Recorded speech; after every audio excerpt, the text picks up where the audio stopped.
des gens qui tout à coup, sur ce sujet-là, sont incapables de penser. Ils disent attention, nous sommes devant une dictature, il ne faut pas accepter ce genre de choses, les droits individuels sont en danger. On a l'air à une sorte de paranoïa qui n'est pas justifiée. Donc il s'agit de quelque chose qui vient des profondeurs, qui vient des viscères. Il faut débloquer tout ça avec peut-être une concertation et pas la confrontation. Nous avons le plaisir d'être en ligne avec le docteur Dov Maimon. Dov, bonjour, Boker Tov. Bonjour Daniel, bonjour chers auditeurs. Voilà un matin pluvieux sur Jérusalem. Enfin, c'est la pluie, c'est le printemps qui arrive. Alors la question que je vous pose d'emblée, c'est est-ce que la pluie apporte avec elle aussi d'une certaine manière une clarification de ce dossier autour de la réforme judiciaire? Elle permet de dissiper peut-être certains nuages ou certaines images trop dures que l'on a en tête. Est-ce que concrètement, Dov, votre institut œuvre actuellement dans une tentative de rapprocher les partisans et les opposants à cette réforme?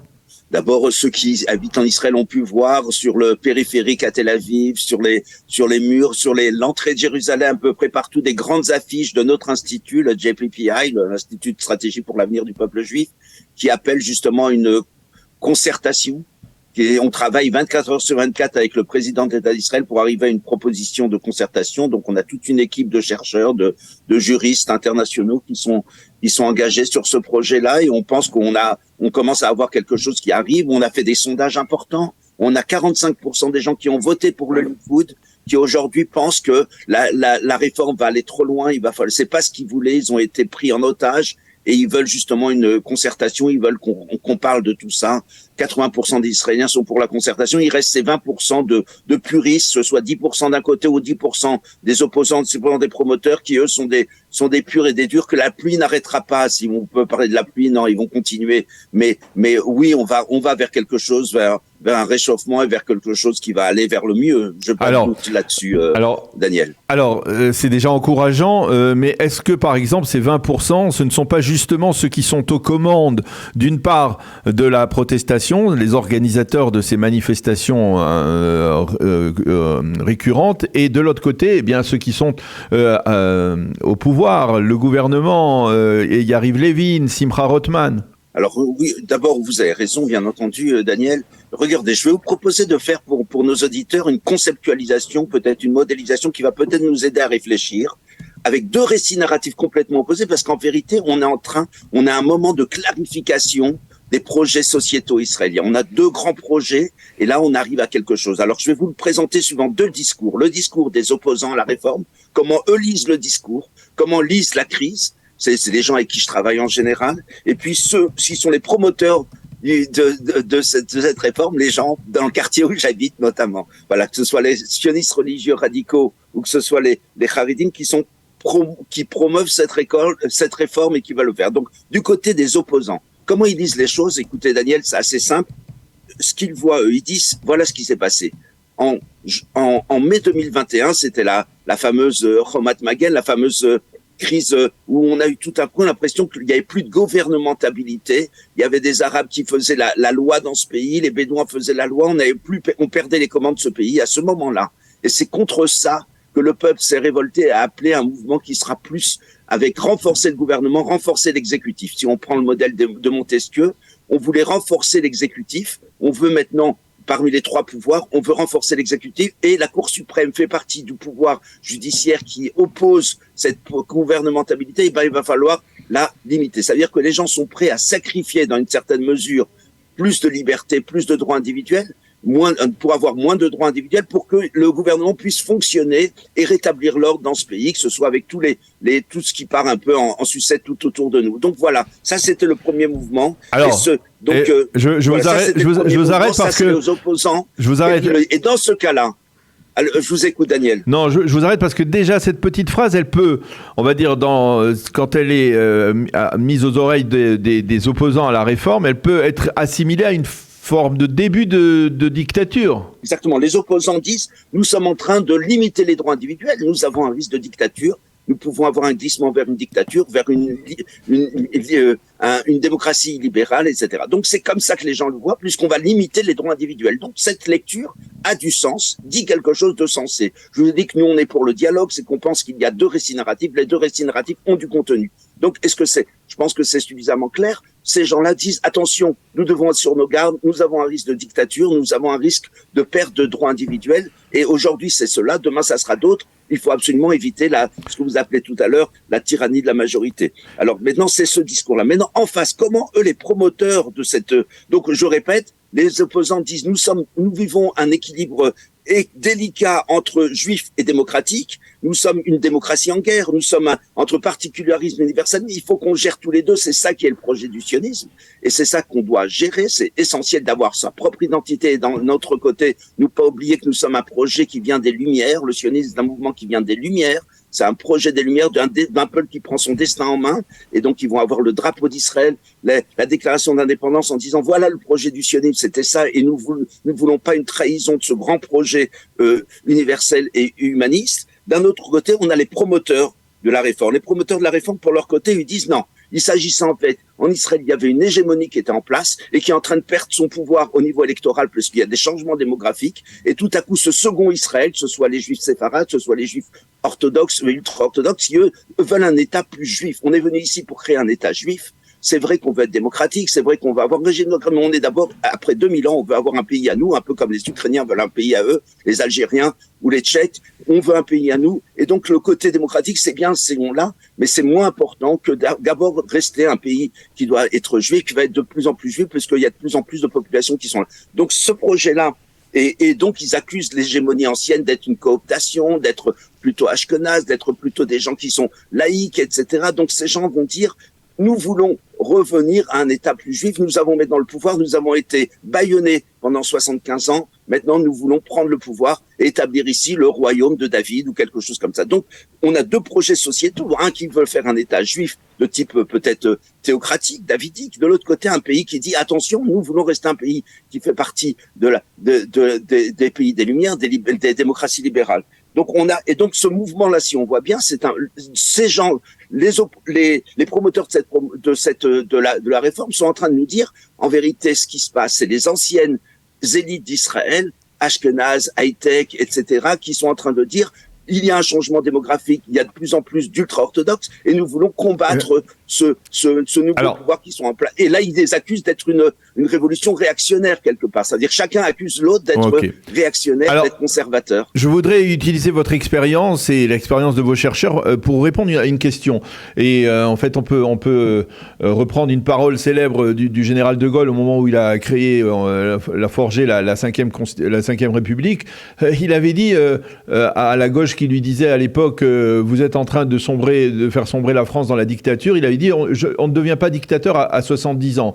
Netanyahou à 75 ans. Est-ce que vous pensez qu'il y a, on va dire, dans les gènes du peuple juif, des gènes de dictature possibles? Est-ce qu'un pays comme l'État d'Israël, qui est un pays à la fois libéral, qui a trouvé jusqu'à présent les équilibres, peut sombrer dans la dictature du jour au lendemain? Voilà, je crois que c'est une question rhétorique que vous me demandez, Daniel. Je pense comme vous, absolument je pense que les Juifs sont anti-dictature. Je ne pense pas personne dans ce pays ne veut une dictature.